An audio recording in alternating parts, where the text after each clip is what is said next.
आज जो विषय जो मैं आपके सामने लेकर आया हूं वो है कि एक क्वेश्चन हमारे जीवन में उठता है, वो है कि मेरे जीवन में दुख और पीड़ा क्यों, है ना।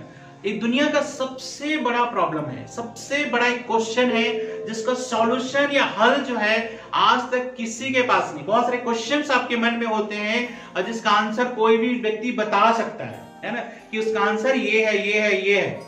लेकिन इस जो क्वेश्चन है, इस प्रश्न जो हमारे दिल में या जीवन में उठता है कि मेरे ही जीवन में दुख और तकलीफ और पीड़ा क्यों, इसका कोई भी जवाब प्रॉपर्ली आज तक कोई भी दे नहीं पाते। समझने की कोशिश करते हैं, एक्सप्लेन करने की कोशिश करते हैं, लेकिन कभी भी जो सेटिस्फैक्शन वाली जो जवाब है, जो संतुष्टि मिले जिसको सोच करके हाँ मुझे पता है कि क्यों कुछ हो रहा है, ऐसा आज तक कोई भी जवाब किसी के जीवन में नहीं है ना। यदि मसीह जीवन को जब हम देखते हैं तो शुरू में क्या होता है, जब हम प्रभु यीशु के पास आते हैं, हमारे जीवन में बहुत सारी कल्पनाएं, योजनाएं होती है और हम कई बार ऐसा विचार करते हैं कि प्रभु यीशु के पास जब मैं आ गया हूं, प्रभु यीशु चंगा करने वाला है, प्रभु कमी घटी पूर्ति करने वाला है, प्रभु चंगाई देने वाला है, प्रभु आशीष देने वाला परमेश्वर, अब तो मेरे जीवन में कुछ भी दुख तकलीफ पीड़ा नहीं होगी। ऐसा हम सोचते विचार करते हैं। बहुत से लोग इसलिए आते हैं प्रभु के पास कि शायद ऐसी परिस्थिति का सामना ना करना पड़े। लेकिन वास्तव में जब आप प्रभु के पीछे चलते रहते हो तब इस बात को आपको पता चलेगा कि संघर्ष जो है, जीवन का जो संघर्ष है, जो पीड़ा है, जो दुख है, वो पूरी तरह से अपने जीवन से हटा हुआ नहीं पाते। और कभी कभी तो क्या होता है हमारे जीवन में, आज का वचन आपको नेगेटिव लग सकता है ना, नकारात्मक लग सकता है, लेकिन इसके लिए आपको तैयार होना बहुत जरूरी है। ठीक है, तो कई बार लोगों के अंदर सपने होते हैं, प्रभु यीशु के पास आगे सब कुछ है। मैं भी एक समय था जब मैं प्रभु को ग्रहण किया, मैं उस समय बीमार रहा करता था 6 साल तक, और उसके बाद जब मैं प्रभु को ग्रहण किया, प्रभु ने मुझे ठीक किया, तो उस समय मैं सोचने लगा अब अपने रास्ते में जाऊंगा, बढ़िया, अच्छा जो कुछ करना चाहता हूँ करूंगा, मेरा जीवन तब अच्छा हो गया, है ना। लेकिन ऐसा नहीं है ना। इस प्रश्न का सामना, और केवल मसीह लोग नहीं, ऐसा नहीं है कि केवल मसीह लोगों के जीवन में दुख तकलीफ पीड़ा है, पूरे संसार में पूरी मानव जाति इस तरह के दर्द से जो है गुजरती है ना। मसीह लोग भी हम उससे अछूते नहीं हैं। सबके जीवन में दुख तकलीफ पीड़ा बीमारी गरीबी लड़ाई झगड़े तनाव, ये सब जीवन का एक हिस्सा सा है। कभी कभी लगता है कि क्या कोई परमेश्वर है ना। कभी लोगों के दुख को देखोगे तो ऐसा लगता है क्या कोई परमेश्वर है, या यदि है तो क्या वो अच्छा परमेश्वर है ना। पहला चीज, क्या कोई परमेश्वर है, यदि परमेश्वर होता तो संसार में इतना दुख और तकलीफ नहीं होता, पहला क्वेश्चन। दूसरा क्वेश्चन, यदि परमेश्वर है तो क्या वो गुड गॉड है, मतलब अच्छा परमेश्वर है, क्योंकि अच्छा परमेश्वर कभी भी तकलीफ और परेशानी को आने नहीं देता।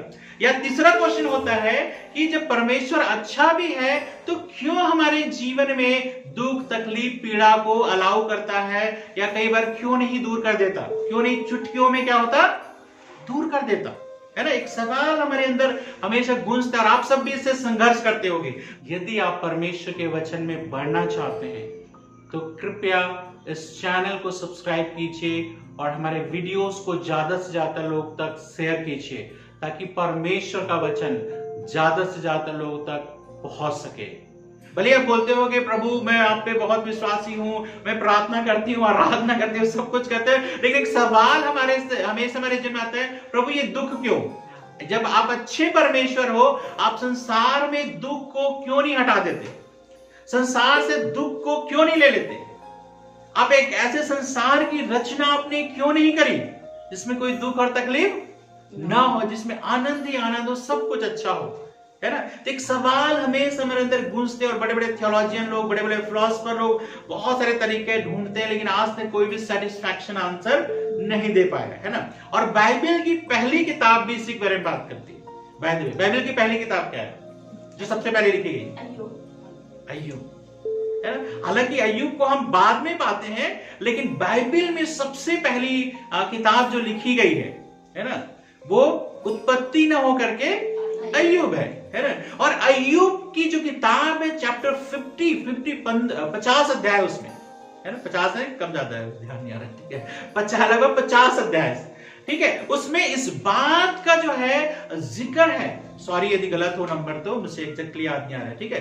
तो वहां पर पूरा चैप्टर इस बात पे चर्चा करता है कि अच्छे लोग के जीवन में बुरा क्यों होता है, अच्छे लोगों के जीवन में बुरा क्यों होता है ना। एक सवाल से जो है गुजरते गुजरते ये जो है पूरी किताब जो है लिखी गई है। पहला किताब देखो, दुनिया में दुख के बारे में, तकलीफ के बारे में क्यों आती है, क्यों ऐसी परिस्थिति आती है, ठीक है। तो उसके बारे में लिखा गया, उसमें मंथन किया गया, बहुत सारी बातें हैं उसमें। हालांकि वो पूरे सटीक एकदम सारे सवालों का जवाब दे दे ऐसा नहीं है, ठीक है। और आज हम अय्यूब की किताब से भी नहीं जा रहे हैं, उसके बारे में, अय्यूब के बारे में भी नहीं जा रहे हैं, लेकिन हम कुछ वचनों को जब हम देखेंगे कि प्रभु क्यों हमारे जीवन में दुख को आने देता है, पीड़ा को आने देता है।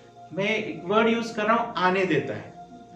इसका मतलब क्या है, अलाउ करता है। प्रभु कभी भी हमारे जीवन में दुख भेजता नहीं है ना, कि जबरदस्ती दुख आपके जीवन में क्या करूं मैं, दुख और तकलीफ को भेजूं, इस तरह से नहीं करता। तो कभी भी आपके जीवन में दुख तकलीफ का सामना कर रहे हैं तो कभी ये ना सोचे कि परमेश्वर मुझे दुख दे रहा है,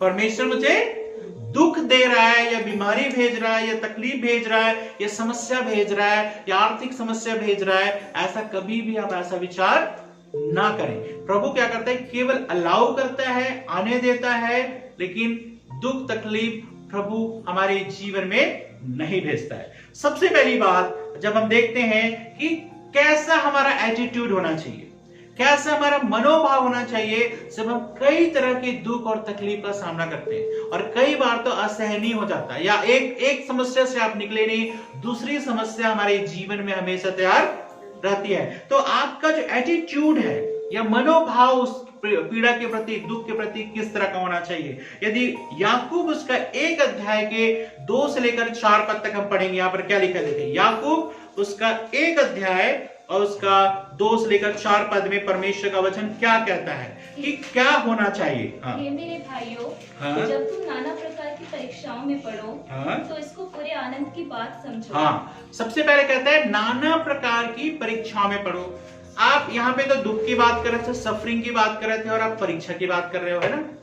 तो यहाँ पे जो परीक्षा जो है वो एग्जामिनेशन नहीं है जो हम जाके हमने लिख दिया, क्वेश्चन पेपर आया और पेपर में लिख दिया। ये परीक्षाएं जीवन की वे परिस्थितियां हैं, वे मुश्किलें हैं, वे कठिनाई है, वो पीड़ा है जिससे हम क्या करते हैं, गुजरते हैं।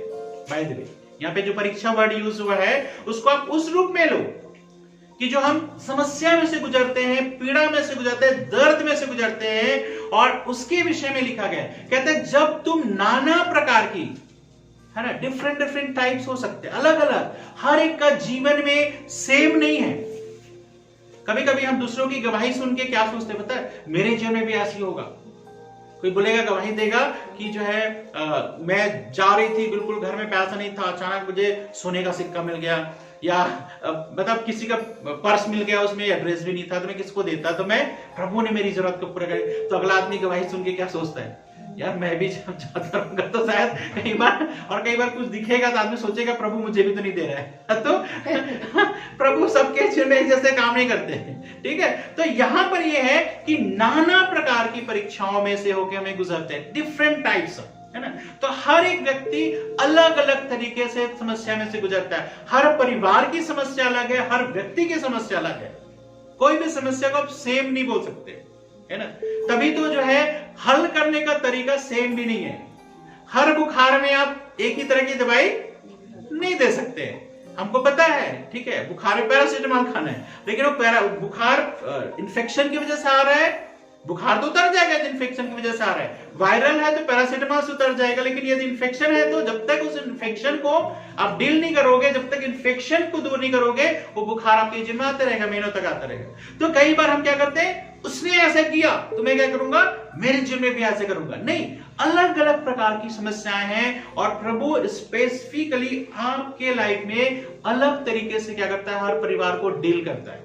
तो कभी दूसरे के विश्वास की नकल न करे, कभी दूसरे के जीवन की नकल न करे। उसके जीवन में ऐसा हुआ तो मेरे जीवन में भी ऐसा हो गया, उसने इतना बड़ा घर बना के लोन चुका दिया तो मैं भी क्या करूंगा, मैं भी कल से इतना सारा लोन लेके जो है, अब मुझे बोलना मत शुरू कर देना, लोन ठीक है। प्रभु ने मेरे मन में डाला है, मुझे करना है, प्रभु पूरा करेगा, ठीक है। तो मैं ऐसा व्यक्ति नहीं हूं, मैं प्रैक्टिकल इंसान हूं, बहुत उतना वो नहीं हूं, ठीक है। तो यहाँ पर दूसरे को आपको सोच के नहीं करना, प्रभु मेरे लिए भी करेगा। तो नाना प्रकार की जो समस्याओं में से जब आप गुजरते हो तो इसको कैसे समझो, काउंट इट ग्रेट जॉय। बड़ा उल्टा है ना, हम आनंदित कब होते हैं? जब हमारे जीवन में परिस्थितियां अच्छी होती है, सब कुछ अच्छा चल रहा है, बच्चे अच्छे हैं, सब जॉब अच्छा है, घर अच्छा है, कोई लोन नहीं, कोई तकलीफ नहीं, कोई बीमारी नहीं, बड़े जॉय की बात, आनंद की बात। लेकिन यहां पर क्या कह रहे हैं? Count it great Joy. जब नाना प्रकार की परीक्षाओं में पढ़ते हो, मुश्किलों में पढ़ते हो, कठिनाई में पढ़ते हो, उसको क्या करो? कैसे कहते हैं? आनंद की बात समझो। क्यों? आगे, यह जानकर कि तुम्हारे विश्वास के परखे जाने से धीरज उत्पन्न होता है। क्या हो रहा है तुम्हारे जीवन में? विश्वास की परख हो रही, जांच हो रही है ना? मतलब इस बात को समझना जरूरी है कि जांच होना बहुत जरूरी है विश्वास की। जब तक जांच नहीं होगा कैसे? क्योंकि जो असली सोना है और जो नकली सोना है, उसको जनरली क्या होता है, आप और मैं तो बिल्कुल नहीं पहचान पाता भाई, आप फिर भी आप भी धोखा खा जाओगे कई बार। तो उसको सबसे ज्यादा पहचान कौन सकता है? या कई बार क्या करते हैं, असली सोने में नकली सोना मिला देते हैं, मतलब जो चीज है ना, पीतल मिला दिए, और बिल्कुल वैसे ही दिखेगा, आपको पता भी नहीं चलेगा। जब आप कहीं पे गोल्ड लोन लेने जाओगे तो वहां पे बोलेंगे ये सोना तो नकली था। तो इस तरह की बातें होती है, आपको पता भी नहीं चलता। तो कैसे होगी? जब जौहरी या ज्वेलर उसको क्या करता है, आग में क्या करता है, परखता है, तपाता है, खुरच के देखते हैं, है ना। मुथूट फाइनेंस के पास जाओगे तो वो खुरच के देखेंगे उसी समय, अपने मेरे सोने को क्या कर रहे हो आप। तो यही चीज होता है हमारे जीवन में भी, कहता है विश्वास की परख होती है। अब उदाहरण के लिए मैं आपको बता रहा हूं, मैंने ये वचन तैयार किया, मुझे नहीं पता था मेरे घर में क्या होने वाला है, लेकिन तुरंत ही देखो वचन तैयार करने के बाद एक ऐसी परिस्थिति का मुझे सामना करना पड़ रहा है। तो क्या होती है? हमारे विश्वास की परख होती है ना। और कहते हैं उससे क्या होता है, जब तुम्हारे विश्वास के परखने से धीरज, पेशेंस परमेश्वर आपके अंदर डालता है। अभी हम क्या है पता है, जनरली हम क्या चाहते हैं, प्रभु सब कुछ तुरंत कर दे, क्विक। आज बीमार है, प्रार्थना करें ठीक हो जाए, कमी घटी है, अब भी तुरंत कहीं से मिल जाए, क्विक क्विक क्विक क्विक, जल्दी जल्दी जल्दी हम सब चीजों को क्या करते हैं, अपने जीवन में चाहते हैं। लेकिन कहता है मसीह जीवन में तुम्हें धीरज धरना पड़ेगा। कई बार आज आप प्रार्थना कर रहे हैं लेकिन तुरंत चंगे नहीं हुए, आज आप प्रार्थना कर रहे हैं आपको तुरंत जवाब नहीं मिला है, आज आप प्रार्थना कर रहे हैं आपकी कमी घटी तुरंत पूरी नहीं हुई है। तो प्रभु आपके अंदर क्या कर रहा है? धीरज को बढ़ा रहा है। धीरज धरना सीखना बहुत जरूरी है। जो धीरज नहीं धरता वो क्या होता है, भाग जाता है, वो है ना, ज्यादा देर तक रुक नहीं सकता है। प्रभु चाहता है वेट, धीरज धरना, और कहता है धीरज उत्पन्न करता है, पर धीरज को अपना पूरा काम करने दो कि तुम पूरे और सिद्ध हो जाओ और तुम में किसी बात की घटी न रहे। क्या कर रहे हैं परमेश्वर आपके जीवन में? आपके लाइफ को परफेक्ट बना रहे है ना। धीरज जब होता है आपका जीवन, कहते हैं धीरज को पूरा काम करने दो और आपको जीवन को क्या करेगा, परमेश्वर सिद्ध बनाएगा, पूरा बनाएगा। ये उसका उद्देश्य है, ये इसका पर्पस है। तो आप कभी भी जब अपने जीवन में दुख, तकलीफ, पीड़ा का सामना करते हो, ये एटीट्यूड या मनोभाव रखना जरूरी है कि मेरे विश्वास की परख हो रही है, जिससे मेरे अंदर धीरज उत्पन्न हो रहा है और परमेश्वर मेरे जीवन में क्या काम कर रहे हैं, परफेक्शन का काम कर रहे हैं, अशुद्धियों को निकालने का काम कर रहे हैं। क्यों? एक चीज मैं आपको बताऊं, प्रैक्टिकली जब हमारे जीवन में सब कुछ अच्छा चलता है ना, सब चीज एक नॉर्मलिटी बन जाती है। प्रार्थना में आना नॉर्मल है, घर में प्रार्थना करना नॉर्मल है, चलता है, सब कर रहे हो आप, लेकिन एक विशेष लगाव आपके जीवन में चीजों को करने को नहीं होता है। लेकिन जब आपके जीवन में कठिन परिस्थितियों का सामना करते हो, आप पूरे दिमाग से, पूरे मन से क्या करते हो, उसके पीछे लगते हो।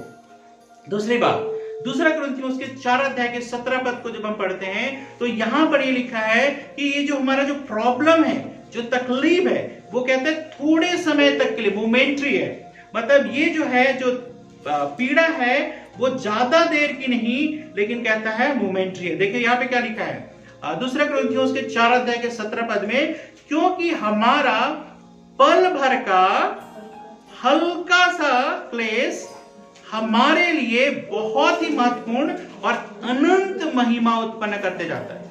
देखो क्या लिखा है, सबसे पहले तो पल भर का, मोमेंट्री, कम समय का। आप बोलोगे मैं तो 10 साल से झेल रहे मतलब प्रॉब्लम है ना, या 20 साल से या 40 साल से, आप बोल रहे मोमेंट्री है, थोड़े समय का।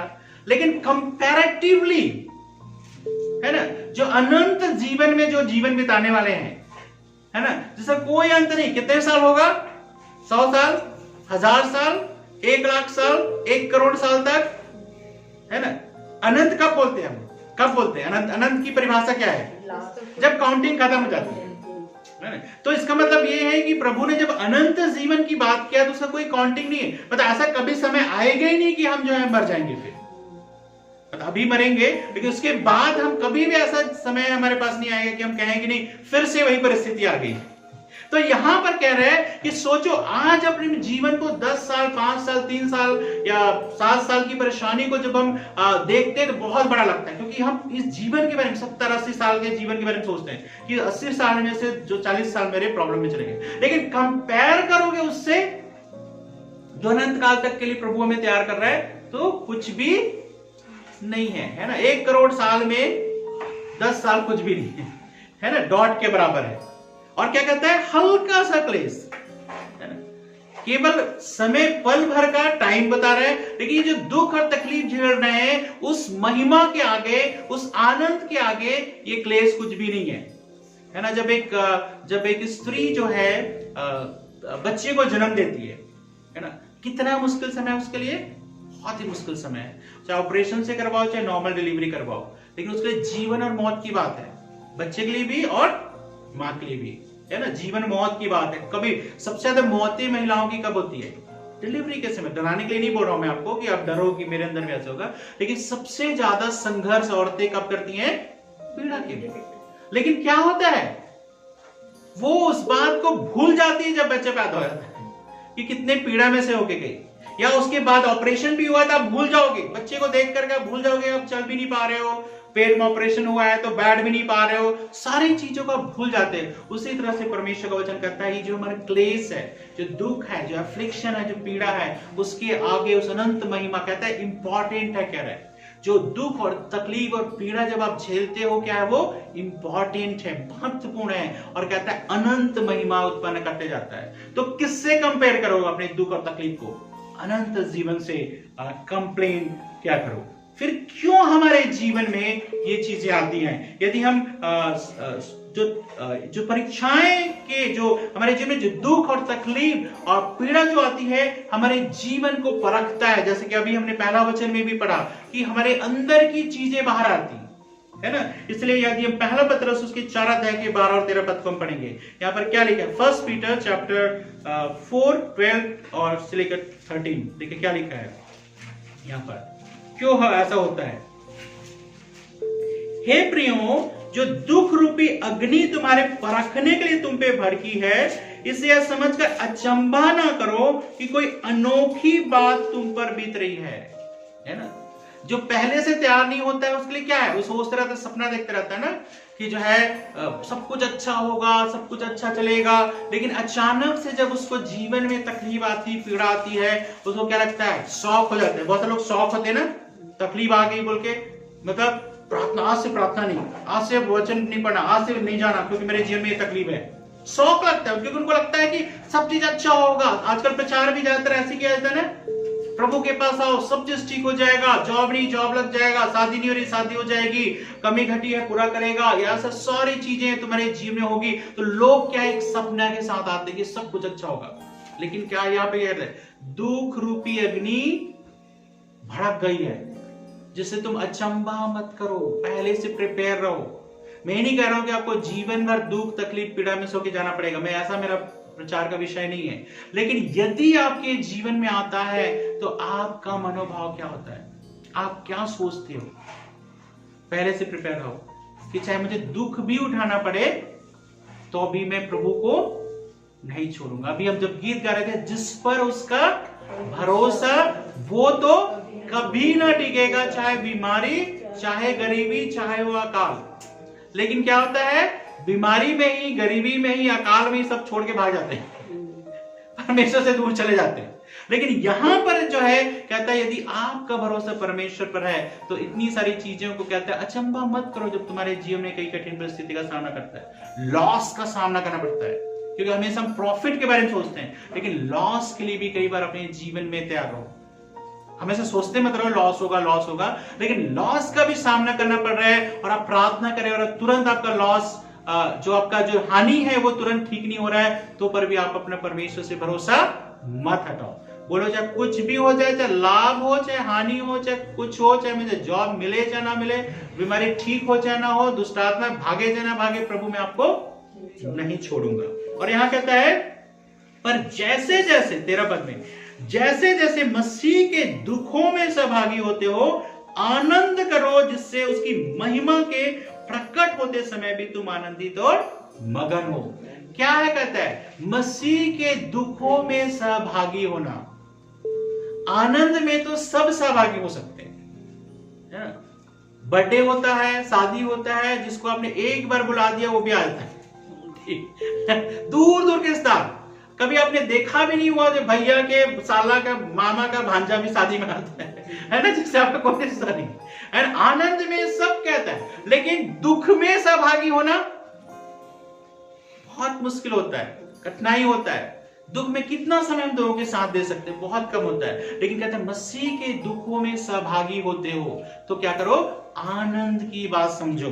और क्या कहता है जिससे उसकी महिमा के प्रकट होने के समय भी तुम आनंदित और मगन हो। तो यहां पर क्या होगा पता है, हो सकता है जीवन में आपको इसका प्रतिफल ना मिले, बदला ना मिले, लेकिन जब यीशु मसीह प्रकट होगा तब कहता है तुम आनंदित और मगन होगे। कभी कभी आपको लगता है यार स्वर्ग तो सबको ही जाएगा, तो जो प्रभु के पीछे अच्छे से चल रहा है ना, सबको ही, मतलब ये नहीं बोलो जो प्रभु को ग्रहण नहीं करे, प्रभु को ग्रहण करने में सबको जाएंगे, तो क्या वहां पे अलग अलग प्रतिफल होगा या एक ही तरह का प्रतिफल होगा? कि जो अच्छे से प्रभु में लग गया पूरे तन मन धन से, वो भी स्वर्ग जाएगा, और जो प्रभु ग्रहण के वो भी जाएगा, लेकिन वो थोड़ा सा ढीला ढाला है लाइफ में, चलो कैजुअली, ना कभी प्रचार करता, ना कभी दान देता, ना कभी लोगों को बताता, बस आ रहा है चर्च में आराधना प्रार्थना कर अपने काम में मस्त है, स्वर्ग जाएगा, ठीक है। लेकिन क्या सबका प्रतिफल एक होगा? मेरा ऐसा मानना नहीं है ना, मेरा ऐसा मानना नहीं है, और बाइबल भी स्पष्ट रीति से नहीं बताती क्या होगा, लेकिन अलग अलग प्रतिफल लोग लिए है, और वो प्रतिफल कितने समय के लिए है? अनंत काल तक वो बना रहेगा। तो जो आज हम तकलीफ झेल रहे हैं, मसीह के दुखों में सहभागी हो रहे हैं, तो कहते हैं उस समय हमारे आनंद का कारण होगा, उस समय हमारे मगन होने का कारण होगा। आज हो सकता है आपको इसका प्रतिफल ना मिले कि आज अपने दुख उठाए और तुरंत आपको प्रभु आशीष दे रहे हैं, ऐसा नहीं है, हो सकता है कभी कभी हो जाता है, लेकिन कहते हैं उस समय आपके जीवन में ऐसा होगा। तो यहां पर इस चीज को हम कहते हैं कि ये चीजें हमारे जीवन में क्यों हो रही है, कहता है सहभागी हो रहे थे तुम्हारे परखने के लिए, जो है तुम्हारे जीवन में ये चीज हो रहा है। और फिर क्या कहता है, फिर यदि मसीह के नाम के लिए तुम्हारी निंदा की जाती है तुम धन्य हो, क्योंकि महिमा का आत्मा जो परमेश्वर का आत्मा है तुम पर छाया करता है। मैं एक चीज प्रैक्टिकली 25 साल के अनुभव से मैं बताऊंगा प्रभु के साथ चलने का, जब आप तकलीफ में होते, पीड़ा में होते ना, परमेश्वर की उपस्थिति को सबसे ज्यादा मैंने पाया बजाय जो अच्छी परिस्थिति में, क्योंकि अच्छी परिस्थिति में हमारा भी ध्यान परमेश्वर में नहीं रहता है, हम अपने कामों में जीवन में व्यस्त होते हैं, अपने जॉब में व्यस्त होते हैं। लेकिन जब मुश्किल परिस्थिति में का सामना करते हैं, कठिन परिस्थिति का सामना करते हैं, उस समय कहता है परमेश्वर का जो कवरिंग है, जो छाया है, उसकी उपस्थिति को अपने जीवन में सबसे ज्यादा जो है आप देख सकते हो। ये प्रैक्टिकल इफेक्ट है जो अपने जीवन में मैंने पाया है। शायद अच्छी परिस्थिति में परमेश्वर के हाथ को रहता तो है लेकिन महसूस नहीं कर पाता हूं, लेकिन जब मुश्किल परिस्थिति में, कठिनाई में, पीड़ा में, दुख में, सबसे ज्यादा मैंने परमेश्वर के हाथ को अपने जीवन में पाया है। अगली चीज, क्या ये जो दुख है या पीड़ा है आपको नष्ट करने के लिए है? बहुत बार ऐसा सोच सकते हैं कि प्रभु हम तो पूरी तरह से हमारा जीवन चला जा रहा है, पूरी तरह से सब कुछ चला जा रहा है ना। दूसरा कुरिन्थियों उसका 4 अध्याय के 8 से लेकर 10 पद पढ़ेंगे। देखिए यहाँ पे क्या लिखा है, दूसरा कुरिन्थियों उसका 4 अध्याय और उसका 8 से लेकर 10 तक परमेश्वर का वचन क्या कहता है कि ये जो परिस्थितियां आ रही हैं वे आपको नष्ट करने के लिए नहीं है। बहुत सारे लोग ऐसा सोच सकते हैं कि प्रभु ये सब चीज तो खत्म हो रहा है, लेकिन प्रभु सब चीज खत्म होने नहीं देगा आपके जीवन में। आपको लग सकता है कई बार जब परिस्थिति होके जा रहे हैं कि प्रभु अभी तक हल नहीं हुआ, अभी तक उससे गुजर रहे हैं, क्या ये हमें नष्ट करके ही छोड़ेगा, क्या ये चीजें हम पूरी तरह से बर्बाद होके। तो यहाँ पर जब हम पढ़ते हैं 2 कुरिन्थियों के 4 अध्याय के 8 से 10 पद, यहाँ पे क्या लिखा है देखिए, हम चारों ओर से क्लेश तो भोगते हैं पर संकट में नहीं पड़ते, निरुपाय हैं पर निराश नहीं होते, सताए तो जाते हैं पर त्यागे नहीं जाते, गिराए तो जाते हैं पर नष्ट नहीं होते। कोई भी समस्या, कोई भी परेशानी, कोई भी चीजें आपके और मेरे जीवन को बिना परमेश्वर के ज्ञान के नष्ट नहीं कर सकती। कोई भी अंधकार की शक्तियां कई बार आके दुष्ट आत्मा आके क्या बोलती है, मैं तो तुम्हें लेके जाऊंगी, मैं तुम्हारे साथ ऐसा करूंगी, मैं तुम्हारे पूरे परिवार को बर्बाद करूंगी। प्रभु क्या बोलता है, कहता है वो कोई भी चाहे कुछ भी परिस्थिति हो हमें नष्ट नहीं कर सकती। आप उनकी बातों पे भरोसा मत करो, डराती धमकाती हैं, है ना। कहते हैं प्रभु के जब तक बिना ज्ञान के, दूसरों के साथ ऐसा हो सकता है जो प्रभु को नहीं जानते, लेकिन हमारे साथ ऐसा नहीं होता, हम नष्ट नहीं होते, कहता है। तो क्या दुख और तकलीफ, क्या परमेश्वर नहीं जानता है कि हमारे जीवन में दुख तकलीफ? हम कई बार क्या बोलते हैं पता है, परमेश्वर क्या आपको पता है कि मैं कितनी समस्या से होके गुजर रहे हूं, किस पीड़ा से होके गुजर रहे हूं, है ना। तो यदि हम निकालते हैं, देखिए इब्रानियों उसका 2 अध्याय के 10 पद क्या कहता है। इब्रानियों 2 अध्याय के 10 पद में परमेश्वर का वचन यहाँ पे क्या कहता है, देखिए इब्रानियों 2 अध्याय का 10 पद, क्योंकि जिसके लिए सब कुछ है और जिसके द्वारा सब कुछ है, उसे यही अच्छा लगा कि जब वह बहुत से पुत्रों को महिमा में पहुंचाए तो उनके उद्धार के कर्ता को दुख उठाने के द्वारा सिद्ध करे। हाँ, मतलब प्रभु यीशु मसीह को भी मानव के रूप में, मनुष्य के रूप में सिद्ध होने के लिए क्या, देखो प्रभु यीशु मसीह परमेश्वर है, ठीक है, वो सर्वसिद्ध है, लेकिन जब इंसान का रूप धारण किया तो उसको भी परफेक्ट बनाने के लिए, उसको भी सिद्ध बनाने के लिए क्या करना पड़ रहा है, दुख उठाना पड़ रहा है ना। प्रभु आपको एक चीज पता है कि मतलब प्रभु यीशु मसीह के जीवन को यदि आप देखोगे, जो भी 33 इयर्स का, तो ज्यादातर समय प्रभु यीशु मसीह कोई आनंद खुशी की बात नहीं थी। बचपन में जैसे ही पैदा हुए इधर उधर भागना पड़ रहा है ना, क्योंकि हेरोदेस उसको मारने पर है। सोचो ऐसी परिस्थिति में कि कहां मिल जाए और कहां उसको खत्म कर दें, ठीक है। उसके जीवन को जब देखोगे, आगे चल के जब यीशु के जीवन को जब आप देखोगे तो जैसे एक साधारण इंसान काम करता है वैसे वो भी बढ़ाई का काम करते रहे। और बाद में हम उसके पिता यूसुफ के विषय में पढ़ते हैं ज्यादा, सिर्फ जन्म के समय की बात का पढ़ते हैं, कभी लिखा है उसके पिता के बारे में? कुछ नहीं लिखा है। तो ऐसा माना जाता है संभवतः बचपन में ही या कुछ समय के बाद जो है यूसुफ की पिता का साया हट गया था, संभवतः, क्योंकि यूसुफ के बारे में ज्यादा हम नहीं पढ़ते, उसकी माँ के बारे में, भाइयों के बारे में, बहनों के बारे में जिक्र पढ़ते हैं। सोचिए कि बचपन में ही एक व्यक्ति के ऊपर से जो है माँ बाप का साया हट जाता है, कैसे होता है ना, पिता का साया नहीं, है ना। आगे चल के आप देखोगे तरह तरह की तकलीफ, कहता है उसके खुद के भाई उस पर विश्वास नहीं कर रहे, खुद की बहनें विश्वास नहीं कर रही, खुद के चेले विश्वास नहीं कर रहे हैं, उसको धोखा देने वाला सबसे बड़ा कौन है, उसका खुद का चेला। और कौन लोगों ने उसको क्रूस पे चढ़ाया, जिनको उन्होंने चंगाई दी थी, जिनको उन्हें आशीष दी थी, जिनको रोटी खिलाया था, वही लोग हैं।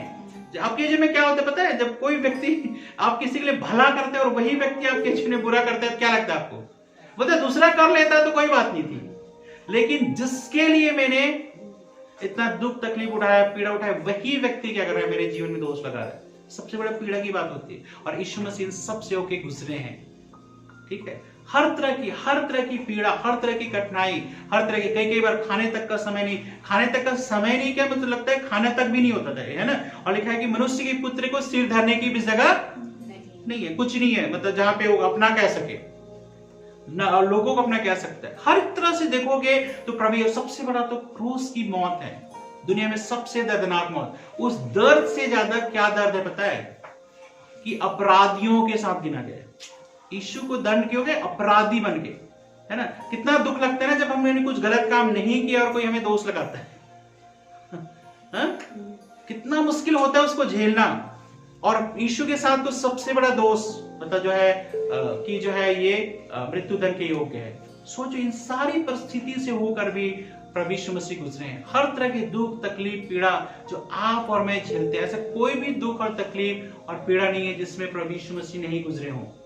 तो आप ये कभी मत समझो कि परमेश्वर, आपको क्या पता हम अपने जीवन में कितना ज्यादा तकलीफ उठाते हैं। स्वयं परमेश्वर का जो भाग है, त्रिएक परमेश्वर का, जो प्रभु यीशु मसीह इंसान बनकर के वो सारी तकलीफों को झेलता है। इसलिए इब्रानियों का लेखक कहता है वो जानता है। तुम्हारा महायाजक ऐसा नहीं है जो तुम्हारे दुख और तकलीफ को नहीं जानता। तो हर एक परिस्थिति को, हर एक चीजों को क्या करता है, वो जानता है। जिन परिस्थितियों, चाहे आप शारीरिक हो, चाहे मानसिक हो, चाहे आत्मिक हो, जो पीड़ा, जो दर्द, हर रिजेक्शन का दर्द, दोष लगाने का दर्द, पीड़ा, आर्थिक समस्याएं, कठिनाई, खुद के लोगों की तरह धोखा देना, ये सारी परिस्थिति में से होकर प्रभु यीशु मसीह गुजरे हैं। इसलिए कहता है, लेकिन क्यों हुआ, कहता है इसके द्वारा सिद्ध बने।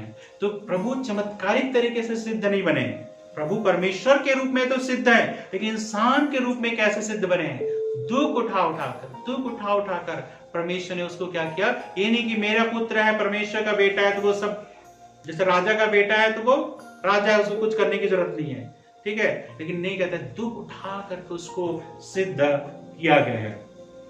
और एक बात जो कहता है पहला पतरस उसके 2 अध्याय के 21 पद में जब हम पढ़ते हैं, वहां पर लिखा है यीशु मसीह के आदर्श पे चलो, ठीक है। पहला पतरस 2 अध्याय के 21 पद देखे क्या लिखा है। केवल हम बाकी चीजों को आदर्श के रूप में नहीं, लेकिन दुख उठाने को भी हम आदर्श के रूप में देखने के लिए पतरस हमें कहता है। 21 पद में क्या लिखा है, और तुम इसी के लिए बनाए भी गए हो, क्योंकि मसीह भी तुम्हारे लिए दुख उठाकर तुम्हें एक आदर्श दे गया है कि तुम भी उसके चिन्ह पर चलो। हाँ, तो केवल बाकी चीज पे, पद चिन्हों पे चलने के नहीं बोला है कि पवित्रता में, शुद्धता में, जीवन में आगे बढ़ने में, ये सारी प्रेम में, सब में, परंतु दुख उठाने में भी आदर्श दे गया है। तो यीशु मसीह को ना केवल हम बाकी चीजों में हमारा आदर्श है, लेकिन यीशु मसीह कहता है दुख उठाने में भी हमारा आदर्श है। तो तुम भी उसके पद चिन्हों पे चलो। इसका मतलब ये नहीं कि आप हमेशा सोचते रहो कि मेरे जीवन में दुख कब आए, मैं कैसे ले लूं दुख को, नहीं। लेकिन यदि दुख आता है तो परमेश्वर में बने रहना, ये मतलब है इसका, कि यदि प्रभु मुझे आपके साथ दुख भी उठाना पड़े तो भी मैं आपके पीछे चलने को तैयार। बहुत बार हमारे जीवन में जब कठिन परिस्थिति आती है, हमारी प्रार्थना को उत्तर नहीं मिलता, हम किसी के लिए प्रार्थना करते हैं, हमारे परिवार के सदस्य के लिए, और हम विश्वास करें प्रभु उसके जीवन को बचा लेगा, लेकिन वो नहीं बचता है, इस दुनिया से चला जाता है। क्या हम सोचते हैं? प्रार्थना करने का मन नहीं होता है ना। लेकिन कहता है उसको एक्सेप्ट करो, है ना, परिस्थितियों को एक्सेप्ट करो, मुश्किलों को एक्सेप्ट करो, प्रभु के पद चिन्हों पे चलो। यदि मत्ती सुसमाचार उसके 10 अध्याय के 38 पद को हम पढ़ते हैं, तो यहां पर कहता है ये प्रभु यीशु ने पहले ही हमें बता दिया है। मत्ती 10 का 38 में यहाँ पे कहता है कि तुम्हें क्या करना पड़ेगा, यदि मेरा चेला होना है तो तुम्हें क्या करना पड़ेगा। हाँ, 10 का 38 में क्या लिखा है, और जो अपना क्रूस लेकर मेरे पीछे ना चले तो वह मेरे योग्य नहीं। क्या कहता है, अपना क्रूस लेकर मेरे पीछे ना चले वह मेरे योग्य नहीं है। तो ध्यान दीजिए, प्रभु के साथ की बुलाहट जो है हमेशा बहुत आनंद, सुख और बड़ा गाना बजाना, बहुत आनंद की बात नहीं है। बहुत बार आपको क्रूस उठा के डेली चलना पड़ेगा, डेली लोगों को सहना पड़ेगा, ठीक है। डेली लोग आपके जीवन में आपके जीवन को नीचे गिराने की कोशिश करेंगे, डेली आपके जीवन को बुरा करने की कोशिश करेंगे।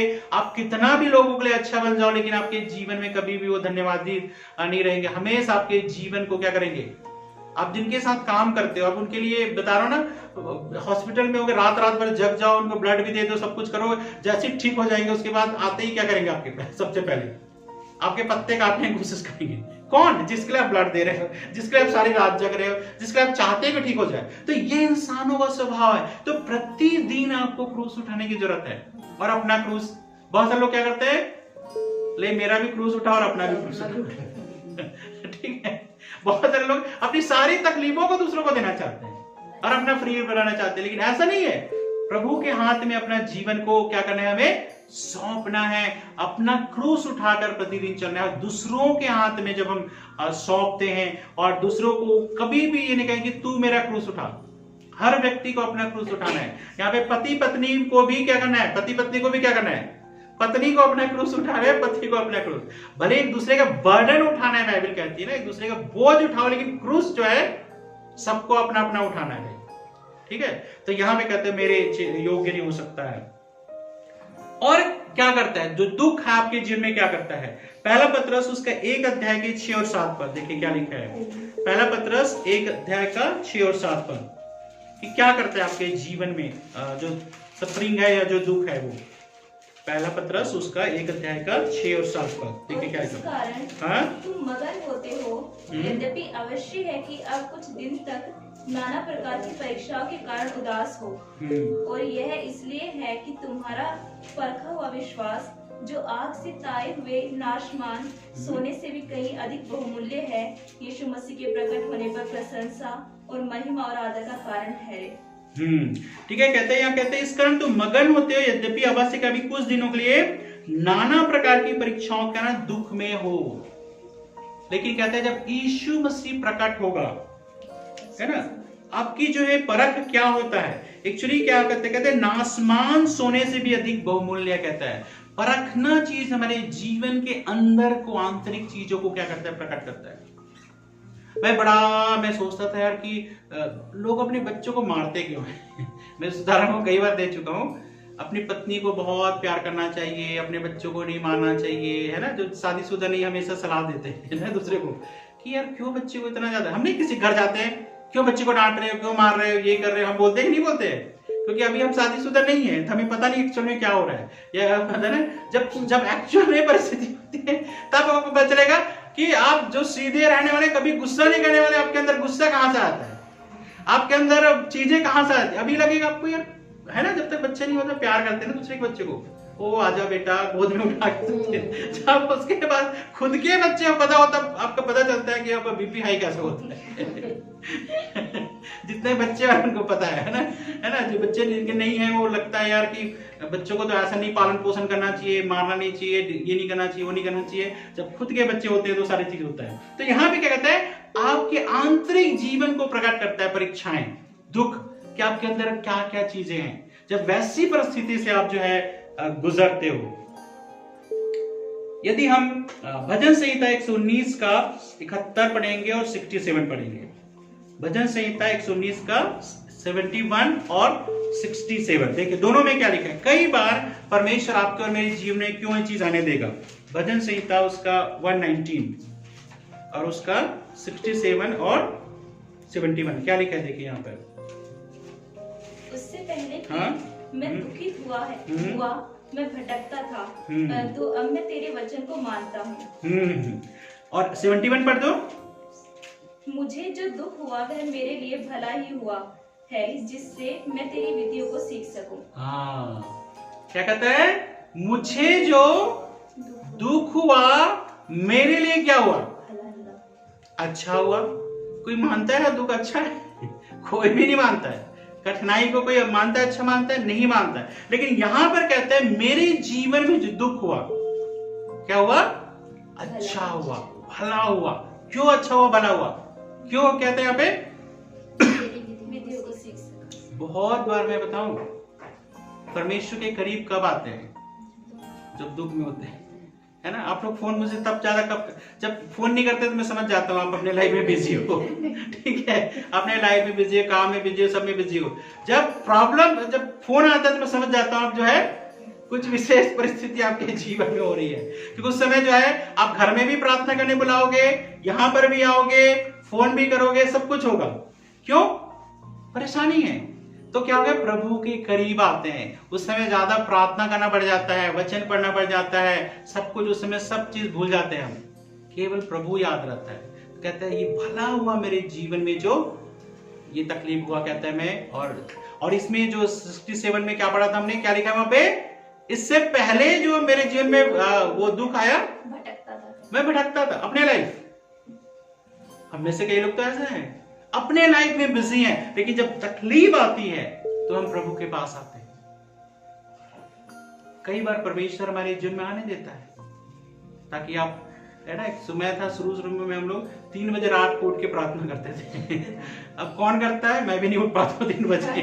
ठीक है, कोई करता है यहाँ पे 3 बजे रात को उठ के? एक समय था हम 1 बजे सोते थे, सच की बात है, 1 बजे सोते थे और 3 बजे उठ के फिर प्रार्थना करते थे। लेकिन अब कोई भी 3 बजे उठ के प्रार्थना नहीं करता है। तो समस्याएं कई बार हमारे जीवन को क्या करती हैं? अच्छा बनाती हैं। ठीक है, कई बार परमेश्वर जो है हमारे जीवन को डिसिप्लिन करता है। अय्यूब उसका 5:17, अय्यूब उसका 5:17 में क्या लिखा है देखिए। कई बार परमेश्वर को ऐसे परिस्थिति आने देना पड़ता है जिससे हमारा जीवन क्या हो? डिसिप्लिन हो। 5:17 में लिखा है, देख क्या ही धन्य है वह मनुष्य जिसकी परमेश्वर ताड़ना देता है, इसलिए तू सर्वशक्तिमान की ताड़ना को तुच्छ मत जान। कई बार परमेश्वर हमारे जीवन में क्यों अलाउ करता है पता है? ताड़ना के रूप में। क्योंकि जब तक ताड़ना नहीं होती है, इंसान कई बार समझता नहीं है ना। ताड़ना हमारे जीवन के लिए जरूरी है। कोई भी बच्चे को ताड़ना दो, डिसिप्लिन करो, उसको बिल्कुल भी पसंद नहीं है।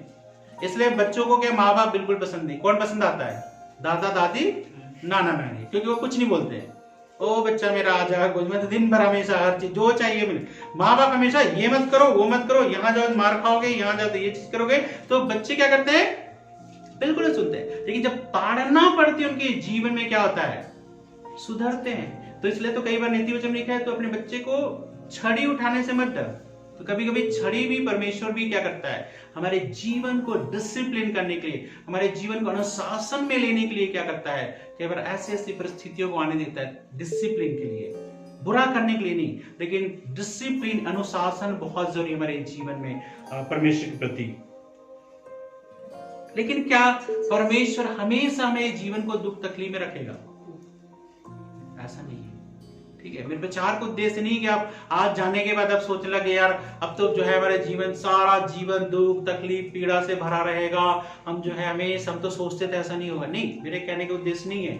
मेरे कहने का उद्देश्य यदि आपको सामना भी करना पड़े तो तैयार रहो। लेकिन प्रभु क्या आपको हमेशा ऐसा रखेगा? नहीं। जल्दी से कुछ वचनों को पढ़ देंगे। पहला पत्रस उसका 5:10 यहाँ पर क्या लिखा है? पहला पत्रस उसका 5:10 कि प्रभु हमेशा आपको इसी तरह की परिस्थिति में नहीं रखेगा। क्या लिखा है? तुम्हारे थोड़ी देर यातना सहने के पश्चात सारे अनुग्रह का परमेश्वर जिसने तुम्हें मसीह में अपनी अनंत महिमा के लिए बुलाया, वह स्वयं भी तुम्हें सिद्ध, दृढ़, बलवंत और स्थिर करेगा। हाँ, प्रभु ये नहीं कि हमेशा जीवन में, आपके जीवन में दुख, बहुत लोग ना दुखियारी होते हैं, उनके जीवन में कुछ भी हो उनको कोई आनंद नहीं आता है, वो हमेशा दुख के बारे में सोचते रहते हैं, दुख के बारे में सोचते रहते हैं। लेकिन ऐसा परमेश्वर नहीं कह रहे हैं। आपको बैलेंस होना जरूरी है। तो यहां पर कह रहे हैं कि थोड़ी देर तक दुख उठाने के बाद स्वयं परमेश्वर क्या करेगा? आपको स्थिर करेगा, आपको बलवंत करेगा, आपको उन चीजों से क्या करेगा? हटाएगा। स्वयं परमेश्वर अभी अलाउ कर रहा है, लेकिन जब अलाउ का काम पूरा हो जाएगा, तो जब परमेश्वर अभी आपके जीवन में आने दे रहा है, लेकिन क्या आपको जिंदगी भर आपको उसी परिस्थिति में रखेगा? नहीं है। एक समय आएगा जब प्रभु क्या करेगा? आपको उस परिस्थिति से खुद निकालेगा और खुद आपको क्या करेगा? सिद्ध, स्थिर और बलवंत करेगा, मजबूत करेगा। ये है परमेश्वर का उद्देश्य। हमारा परमेश्वर ऐसा नहीं जो आपको छोड़ दे, जा मर सड़, मुझे नहीं पता। नहीं, प्रभु देखता है कब आपके जीवन में काम पूरा हो गया। जिस समय पूरा हो गया उसी समय मूसा के समान है ना। मूसा क्या था? बड़ा, मैं पूरे इस्राएलियों को छुड़ाऊंगा, ऐसा करूंगा, वैसा करूंगा, जा करके एक को मार भी दिया। उसके बाद कहां भागना पड़ा?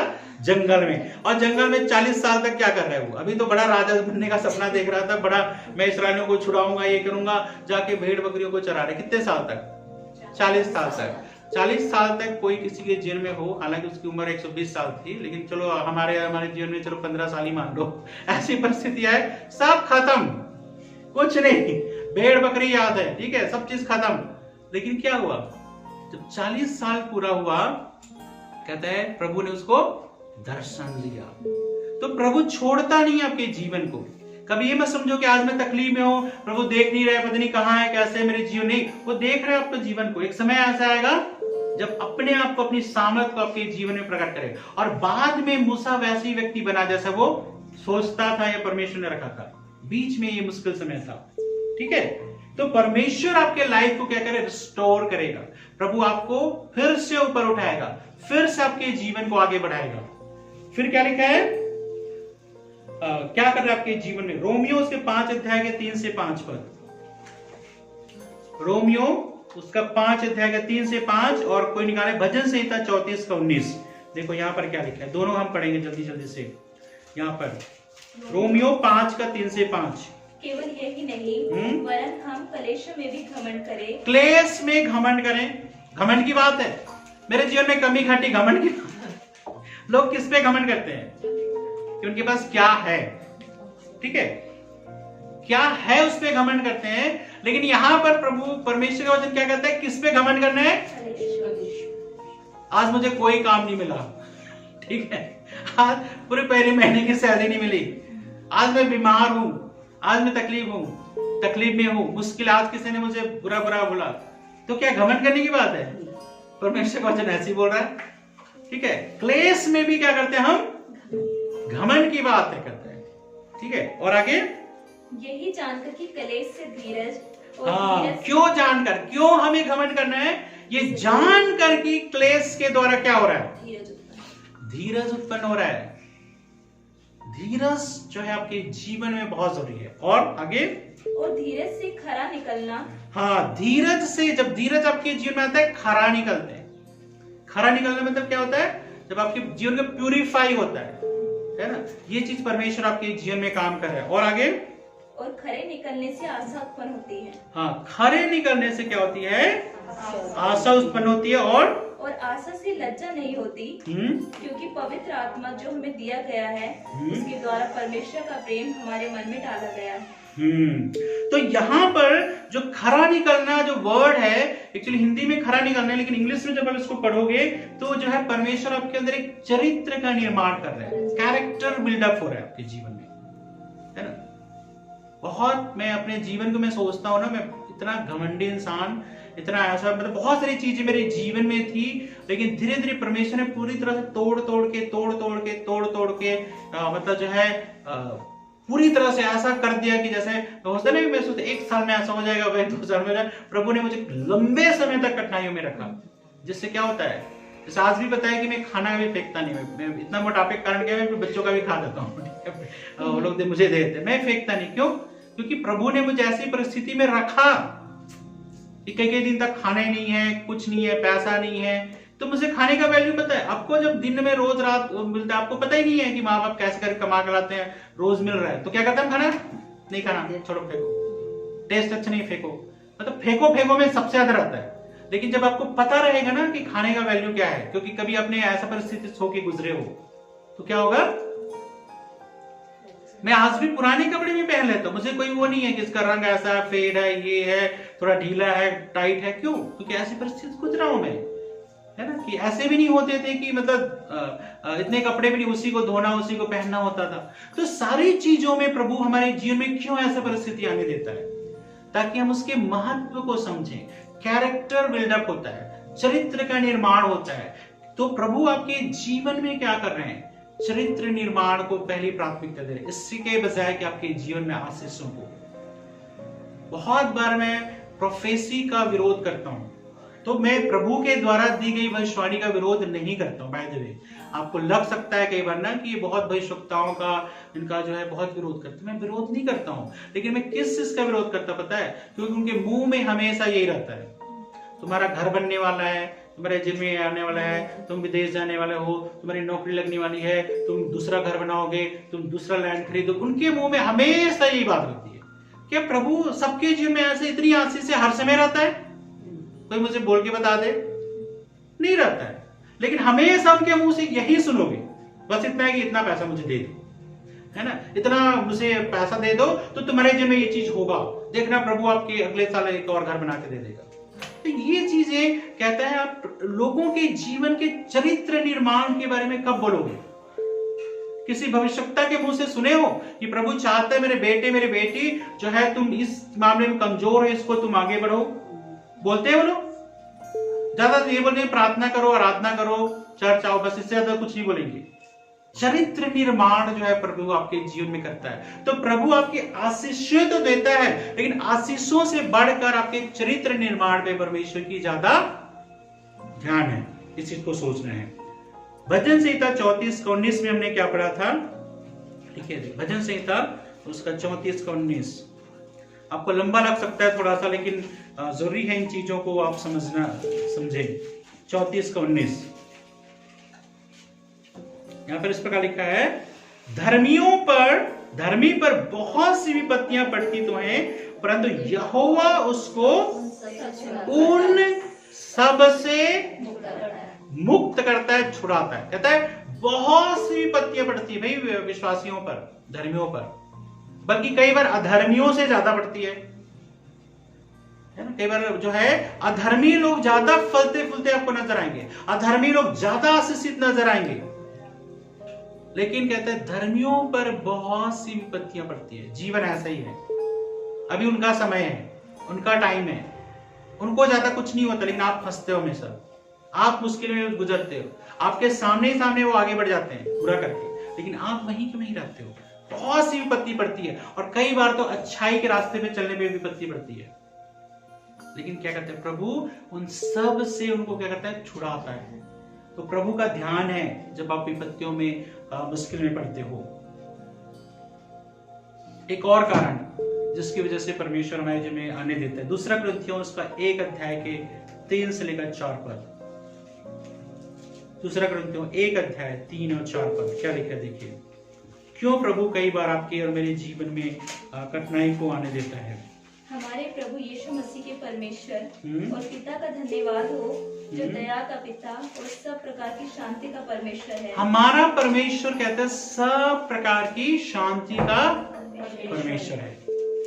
शांति मैंने बोला ना कि कब आती है इंसान के जीवन में, जो सब परिस्थितियां अच्छी होती है, मन अच्छा लगता है, प्रार्थना करने में मजा आता है, आराधना करने में मजा आता है, खुश होते हैं, लेकिन कहता है यहाँ पे जो शांति बाइबल बात करती है, एब्सेंस ऑफ प्रॉब्लम नहीं है। मतलब एब्सेंस ऑफ प्रॉब्लम कि आपके जीवन में कोई मुश्किल परिस्थिति नहीं, ऐसा नहीं है, लेकिन कैसा प्रॉब्लम है? आगे क्या लिखा है 4 पद, वह हमारी सब कलेशों में शांति देता है ताकि हम उस शांति, हाँ कहता है सब क्लेशों में शांति देता है। तो प्रभु 2 चीज करता है, ठीक है, या तो आपको उस प्रॉब्लम से छुटकारा देगा, लेकिन यदि छुटकारा नहीं देगा तो क्या करेगा, उस परिस्थिति को सहने के लिए, उस प्रॉब्लम को सहने के लिए आपके जीवन में क्या रहेगा, वो रहेगा शांति देते हैं, क्लेश में शांति देता है। मतलब क्लेश में अभी भी हो, आप प्रार्थना करें प्रभु इससे मुझे छुटकारा दे दे, लेकिन प्रभु ने छुटकारा नहीं दिया, अभी भी आप क्लेश में हो, लेकिन प्रभु की शांति आपके जीवन में रहेगी। मैं जैसे मैंने शुरू में ही बताया कि जब जब मैं अपने जीवन में कठिन परिस्थिति का सामना करता हूं, उस समय मेरे मन में ज्यादा शांति रहती है, बजाय कि सब परिस्थिति अच्छी हो, उस समय ज्यादा टेंशन रहता है। क्यों ऐसा होता है? कहते हैं प्रभु क्लेशों में शांति देने वाला परमेश्वर है। उस समय क्या ढूंढना है आपको? केवल ये नहीं कि क्लेश खत्म हो जाए, दुख खत्म हो जाए, पीड़ा खत्म हो जाए। अवश्य हम चाहते, मैं भी चाहता हूं, मैं नहीं चाहता दुख अपने जीवन में, एक छोटा सा भी दुख नहीं चाहता हूं, लेकिन उस परिस्थिति में परमेश्वर की शांति को ढूंढे। प्रभु या तो ये निकल जाए मेरे जीवन से, या नहीं निकलता है तो आपकी शांति मेरे जीवन में बना रहे। क्यों? आगे क्या लिखा है? ताकि हम उस शांति के कारण जो शांति परमेश्वर हमें दे रहा है, उस शांति के कारण हम क्या करें, उन्हें भी शांति दे सके जो किसी प्रकार के कलेश में हो। तो परमेश्वर आपको क्या बनाना चाहता है? दूसरे के दुख में शांति देने वाला। हम सब परमेश्वर शांति बनाना अच्छा लगता है, लेकिन दूसरे के दुख में, तकलीफ में, पीड़ा में जब लोग गुजरते हैं तो आपको शांति का वो दूत बनाना चाहता है, जिसके जीवन को इस्तेमाल करना चाहता है।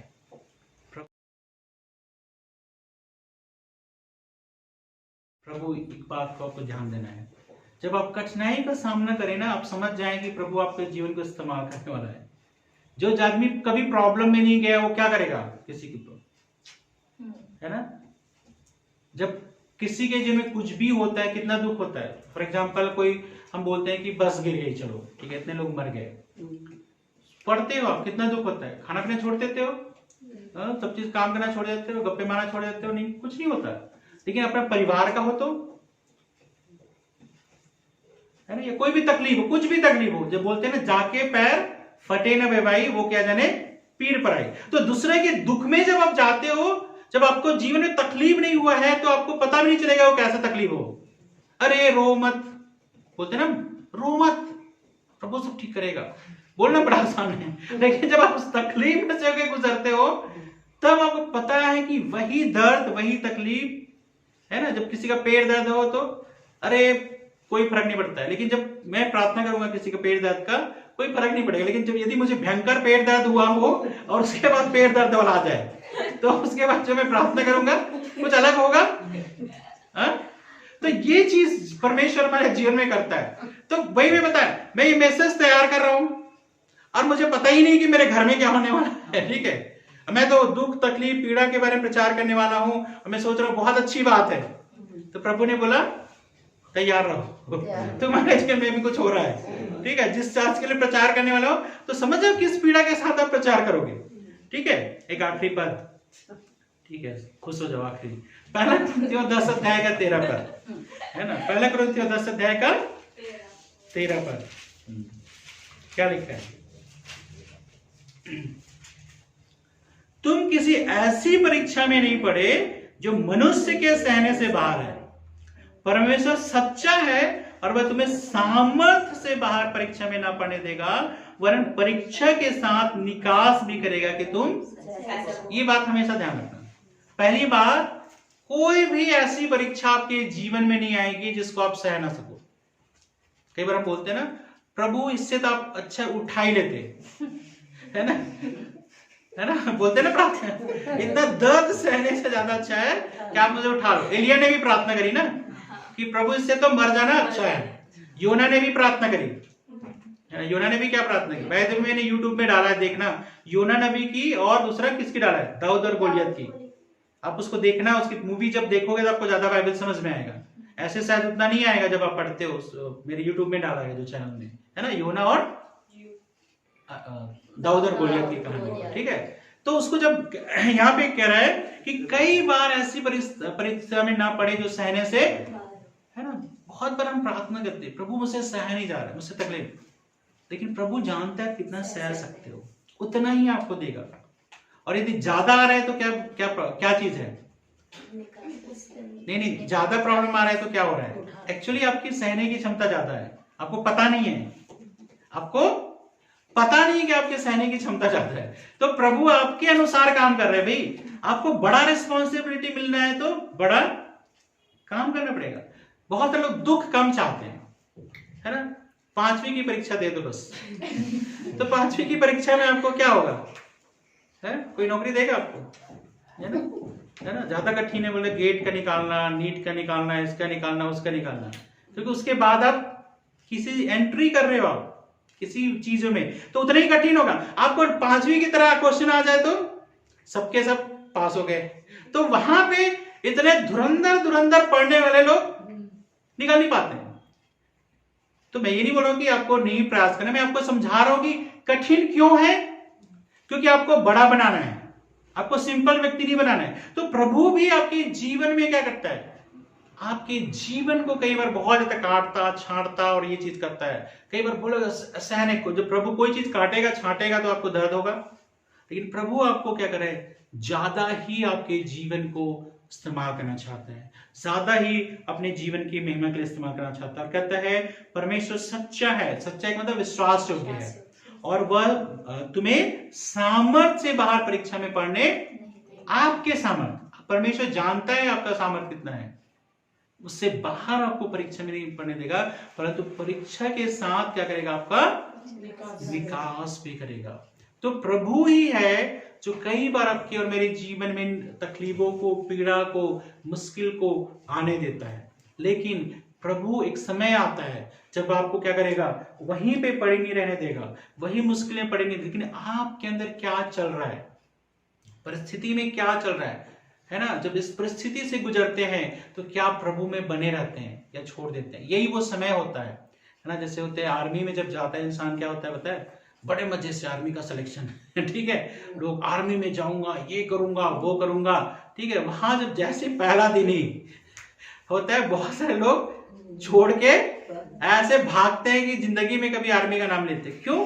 क्योंकि कठिन परिस्थिति है। तो आपको वहां अच्छी जिंदगी देने के लिए नहीं बुला रहे हैं, वो आपको बुला रहे हैं कि कठिन परिस्थिति में कैसे देश की सेवा करनी है। ठीक है, आपको अच्छा ऑफिसर बनने का मतलब ये नहीं है, वहां पे आर्मी में भी ऑफिसर भी क्या करता है, लड़ाइयां करता है, सही है, जाएगा, ऐसी परिस्थिति में रहेगा। उसी तरह से परमेश्वर आपके और मेरे जीवन को भी क्या करें, निर्माण कर रहा है, बना रहा है, आपके अंदर चरित्र को बना रहा है, आपके अंदर धीरज उत्पन्न कर रहा है, आपके जीवन पे कहता है पल भर का हल्का सा क्लेश, मुश्किल कठिनाई, लेकिन अनंत महिमा के आगे कुछ भी नहीं है। और प्रभु क्या करेगा, एक समय आने पर आपके जीवन का निकास करेगा। प्रभु पे भरोसा रखना बहुत जरूरी है कि एक समय आएगा जब प्रभु मुझे से निकालेगा। आइए हम इस समय खड़े हो जाएं और अपनी आंखों को बंद करें और इस समय प्रार्थना करेंगे। हो सकता है आप में से कई इस तरह की परिस्थिति से गुजर रहे होंगे और मन में एक सवाल उठ रहा होगा कि प्रभु कितना समस्या, इतनी मुश्किलें, इतना इंतजार, लेकिन प्रभु मेरे जीवन में उन आशीषों को मैं नहीं देख पा रहा हूँ। प्रभु क्या हो रहा है? प्रभु मैं आपसे प्रार्थना तो करता हूँ या करती हूँ, प्रभु अपने जीवन को मैंने आपके हाथों में सौंपा है, कभी प्रभु आपसे दूर नहीं हुआ हूँ, दूर नहीं हुई हूँ, लेकिन फिर भी इतनी समस्या मेरे जीवन में क्यों, ये बीमारी मेरे जीवन में क्यों, ये कमी घटी मेरे जीवन में क्यों, ये लड़ाई झगड़े मेरे जीवन में क्यों, और ये सारी परिस्थिति प्रभु मेरे जीवन में क्यों। और कई बार हम बोलते हैं प्रभु मेरे ही जीवन में क्यों। दूसरे के जीवन को देखिए प्रभु, वो लोग कितना आपके जैसे, मेरे जैसे वो लोग आपके प्रति विश्वास योग्य भी नहीं है, लेकिन फिर भी प्रभु आशीषित हो रहे हैं। और मैं सब कुछ करने के बावजूद भी प्रभु अपने जीवन में कई बार कई आशीषों का आज तक इंतजार कर रहा हूँ। कई बार मैंने प्रार्थना किया है, कई बार मेरे आंसू निकले हैं, कई बार इन चीजों से छुटकारा मैंने चाहा है, कई बार अंधकार की शक्तियों ने मेरे जीवन को इधर उधर कर दिया है। प्रभु मेरे जीवन में दया कर, प्रभु आज आपसे बात करने पाए। यदि कोई ऐसी परिस्थिति में नहीं है, यदि भविष्य में कोई ऐसी परिस्थिति आती है, तो लिखा है तुम अचंभे की बात मत मानना। जब हम प्रार्थना करोगे और प्रार्थना को उत्तर भी नहीं मिलेगा, प्रभु को छोड़ना नहीं। उस समय इस बात को याद रखना, मैं आपको पहले से इस बात को मैं बताना चाहता हूं, प्रभु आत्मा इस बात को बताना चाहता है कि चाहे कैसी भी परिस्थिति आए, परमेश्वर प्रति धन्यवादित रहना। प्रभु आपको निकालना भी जानता है, आपके सामर्थ से बाहर इन कठिनाइयों में, पीड़ा में आपको बड़े नहीं रहने देगा। धन्यवाद प्रभु। आइए हम सब एक मिनट प्रार्थना करें, हम सब अपने जीवन को प्रभु के हाथ में सौंपे। यदि किसी परिस्थिति से होकर गुजर रहे हो तो प्रभु से कहें, प्रभु आज भी मेरा भरोसा आप पे बना हुआ है, आज भी प्रभु जी मैं आप पे भरोसा करूंगा, आपकी प्रतिज्ञाओं को अपने जीवन में लूंगा। और यदि आपके जीवन में नहीं है तो आप परमेश्वर से प्रार्थना करें, प्रभु भविष्य में कोई ऐसी समस्याओं का सामना भी करना पड़े, फिर भी प्रभु मैं तैयार हूं आपके पीछे चलने के लिए, फिर भी आपको कभी नहीं छोड़ूंगा, कभी नहीं त्यागूंगा। प्रभु आप मेरे जीवन को बनाए रखना। हालेलुया, धन्यवाद, धन्यवाद, स्तुति हो, तारीफ हो, महिमा हो, बड़ाई हो, प्रशंसा हो, जय जयकार हो। इस समय प्रभु मेरी प्रार्थना है पिता, इस पूरे जितने यहाँ उपस्थित हैं पिता, हर एक को प्रभु आपके हाथों में सौंपता हूँ। हर एक लोग प्रभु सत्य को भली भांति पहचान ले, प्रभु आपके वचन में मजबूत होने पाए और इस बात को जान सके कि कोई भी समस्या, कोई भी बीमारी लगता तो है हमारे जीवन को नाश करने के लिए आया है, हमारे जीवन को मुश्किल में करने के लिए आया है, लेकिन प्रभु का हाथ हमसे अलग नहीं हुआ है। जब हम कई बार बीमारी, तकलीफ, आर्थिक समस्या, पीड़ा, विरोध, रिजेक्शन, ये सब चीजों को झेलते हैं, प्रभु ने हमें नहीं छोड़ा है। प्रभु हमारे साथ काम कर रहा है, एक ऐसे चरित्र का निर्माण वो हमारे जीवन में कर रहा है जो अनंत महिमा के लिए रहेगा। आज का जो पल भर का हल्का सा क्लेश है, लेकिन जब प्रभु यीशु प्रकट होंगे और प्रभु इन सारी बातों में हम मगन होंगे, और प्रभु अनंत जीवन के लिए हमारे जीवन को तैयार कर रहा है। प्रभु इस समय होने दे, हमें से हर एक के जीवन में आप काम कीजिए पिता। पवित्र आत्मा ये वचन इनके हृदय में प्रभु बस जाए पिता।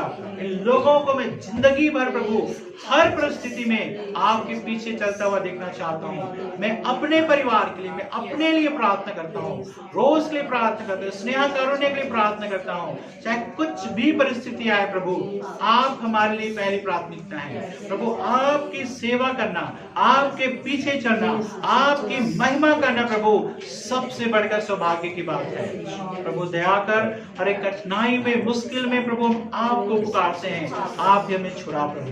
धन्यवाद, तेरे नाम की महिमा हो। धन्यवाद के साथ प्रभु यीशु के नाम से आमीन। अब हमारे परमेश्वर पिता का प्रेम, प्रभु यीशु का अनुग्रह और पवित्र आत्मा की सहभागिता हमें से हर एक के साथ होती रहेगी। आमीन। परमेश्वर आप सबको आशीष